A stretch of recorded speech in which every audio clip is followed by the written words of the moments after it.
এখন সৰু গাঁৱত ৰঘু নামৰ এজন মানুহ বাস কৰিছিল। মানুহজন বৰ সৰল, শান্ত আৰু দয়ালু আছিল। কিন্তু তেওঁৰ এটা ডাঙৰ দোষ আছিল। তেওঁ বৰ এলেহুৱা। দিনৰ বেছিভাগ সময় তেওঁ গছৰ তলত বহি সপোন দেখিয়ে কটাই দিছিল। তেওঁৰ ঘৈণীয়েক কমলা আছিল সম্পূৰ্ণ বিপৰীত স্বভাৱৰ। কমলাই দিনৰ পৰা ৰাতিলৈকে কাম কৰি ঘৰ চলাইছিল। কেতিয়াবা মানুহৰ ঘৰত কাম কৰিছিল আৰু কেতিয়াবা কাপোৰ চাফা কৰিছিল। এদিন কমলাই ক্লান্ত হৈ ৰঘুক ক'লে, "এনেকৈ কিমান দিন চলিব? মই অকলে কিমান কষ্ট কৰিম?" ৰঘুৱে হাঁহি মাৰি ক'লে, "ভগৱান আছে নহয়, সকলো ঠিক হ'ব।" এই উত্তৰ শুনি কমলাৰ খং উঠিল। ভগৱান আছে ঠিকেই, কিন্তু কাম নকৰিলে ভাত দিব নেকি? দিন পাৰ হৈ গ'ল। ঘৰত ধানো নাই, টকা পইচাও নাই। অভাৱ দিনে দিনে বাঢ়ি গ'ল। গাঁৱৰ মানুহেও ৰঘুক লৈ হাঁহিবলৈ ধৰিলে। এদিন কমলাৰ ধৈৰ্য শেষ হ'ল। খুব খঙেৰে ক'লে, "তুমি যদি কাম নকৰা তেন্তে এই ঘৰ এৰি যোৱা, মই আৰু নোৱাৰো।" ৰঘুৰ বুকুখন ভাঙি গ'ল। তেওঁ ঘৈণীয়েকৰ মুখলৈ কিছু সময় চাই থাকিল। তাৰ পিছত নীৰৱে ঘৰ এৰি ওলাই গ'ল। তেতিয়া আকাশত ডাৱৰ আছিল। ৰঘুৰ হাতত নাছিল কাপোৰ, নাছিল টকা। তেওঁ জংঘলৰ মাজে মাজে, পাহাৰৰ মাজে মাজে খোজ কাঢ়ি গৈ থাকিল। সেই সময়ত এন্ধাৰ হৈছিল। তেওঁ এটা ডাঙৰ গুহা দেখিলে। গুহাটো অন্ধকাৰ আছিল, কিন্তু বৰষুণ আহিবলৈ ধৰাত তেওঁ তাতেই আশ্ৰয় ল'লে। প্ৰথম দিনা তেওঁ ভোকতে কটাই দিলে। দ্বিতীয় দিনা জংঘলৰ ফল-মূল খাই থাকিল। কেইদিনমানৰ পাছত ৰঘুৱে লক্ষ্য কৰিলে, গুহাৰ এক কোণত সদায় ঠাণ্ডা বতাহ আহে, যেন মাটিৰ তলত কিবা আছে।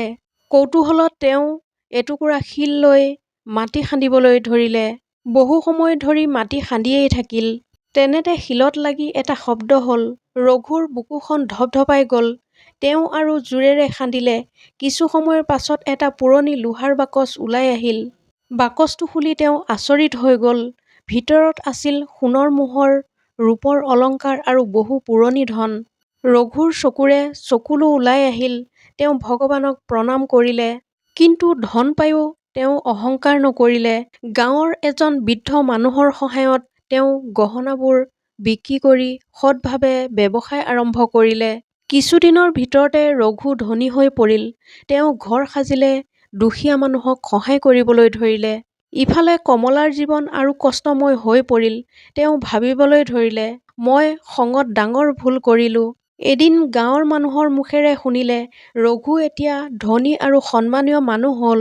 কমলাৰ বিশ্বাস নহ'ল। তেওঁ নিজে গৈ চাবলৈ মন কৰিলে।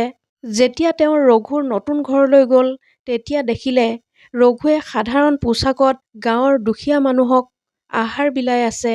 সেয়া দেখি কমলাৰ চকুত লাজ আৰু অনুতাপৰ চকুলো বৈ আহিল। তেওঁ লাহে লাহে আগবাঢ়ি গৈ ক'লে, "ৰঘু, মোক চিনি পাইছানে?" ৰঘুৱে মূৰ তুলি চাই মৃদু হাঁহি এটা মাৰি কমলাক ক'লে, "কিয় চিনি নাপাম?" কমলা কান্দি উঠিল, "মই ভুল কৰিছিলো। দুখত, খঙত তোমাক ঘৰৰ পৰা খেদি পঠাইছিলো। যদি পাৰা মোক ক্ষমা কৰি দিয়া।" কিছু সময় নীৰৱতা। তাৰ পিছত ৰঘুৱে শান্ত স্বৰেৰে ক'লে, "দুখীয়া সময়ে মানুহক কঠিন কৰি তোলে। মই তোমাক খং নকৰো।" কমলাই কান্দি কান্দি ক'লে, "তুমি ঘৰলৈ উভতি ব'লা।" ৰঘুৱে আকাশলৈ চাই ক'লে, "ঘৰ মানে কেৱল দেৱাল নহয়, ক্ষমা আৰু মৰম থাকিব লাগে।" সেইদিনা কমলাই ৰঘুক সন্মানসহ ঘৰলৈ উভতাই লৈ গ'ল। তাৰ পিছত দুয়ো নতুন জীৱন আৰম্ভ কৰিলে। কমলাই বুজিলে, মানুহক কেৱল দুখীয়া বা এলেহুৱা বুলি তুচ্ছ জ্ঞান কৰিব নালাগে। আৰু ৰঘুৱে শিকিলে, ভাগ্যই সহায় কৰিব পাৰে, কিন্তু সৎ পথত চলাটোৱে আচল ধৰ্ম। এই গল্পটোৰ পৰা আমি এইটোৱেই নীতি শিক্ষা পালো যে, অভাৱৰ সময়ত মানুহক এৰি নিদিব। কেতিয়াবা জীৱনৰ অন্ধকাৰ গুহাৰ ভিতৰতো লুকাই থাকে সৌভাগ্যৰ ধন। এনে ধৰণৰ মটিভেশ্যনেল ভিডিঅ' পাই থাকিবলৈ মোৰ চেনেলটো ছাবস্ক্ৰাইব কৰিবলৈ নাপাহৰিব। ধন্যবাদ।